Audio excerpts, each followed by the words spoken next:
मूर्ख मित्र कहानी में आप सभी प्यारे दोस्तों का स्वागत है। बहुत समय पहले की बात है। एक राज्य में एक राजा का राज्य था। एक दिन उसके दरबार में एक मदारी एक बंदर लेकर आया। उसने राजा और सभी दरबारियों को बंदर का करतब दिखाकर प्रसन्न कर दिया था।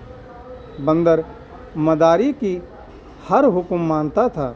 जैसा जैसा मदारी बोलता था, बंदर वैसा वैसा ही करता था।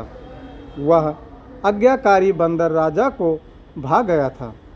उसने अच्छी कीमत देकर मदारी से वह बंदर खरीद लिया। कुछ दिन राजा के साथ रहने के बाद बंदर उसे अच्छी तरह हिल मिल गया था। वह राजा की हर बात मानता। वह राजा के कक्ष में ही रहता और उसकी सेवा करता था। राजा भी बंदर की स्वामी भक्ति देखकर बड़ा खुश था।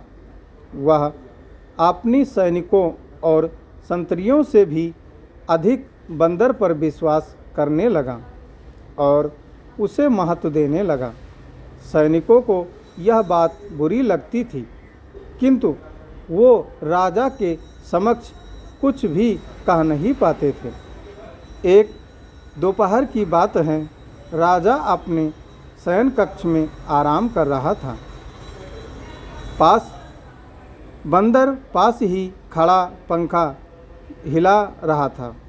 कुछ देर में राजा गहरी नींद में सो गया। बंदर वहीं खड़े खड़े पंखा झुलाता रहा। फिर भी कहीं से एक मक्खी आई और राजा की छाती पर बैठ गई। बंदर की दृष्टि जब मक्खी पर पड़ी तो उसने पंखा हिलाकर उसे हटाने का प्रयास किया।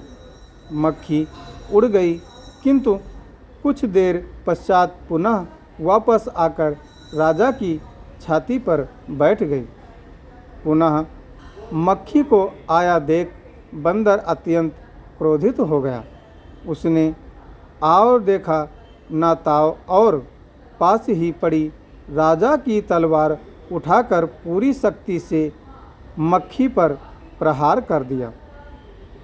जैसे मक्खी तो उड़ गई, किंतु तलवार से जोरदार प्रहार से राजा की छाती दो टुकड़े हो गई और राजा के प्राण पखेरु उड़ गए। मूर्ख मित्र से अधिक बुद्धिमान शत्रु को तरहीज दी जानी चाहिए।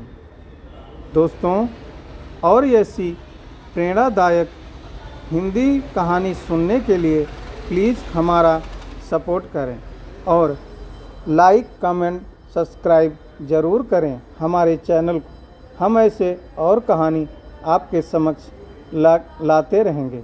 तो दोस्तों, आपको हमारी ये कहानी कैसी लगी प्लीज़ कमेंट करके ज़रूर बताएं।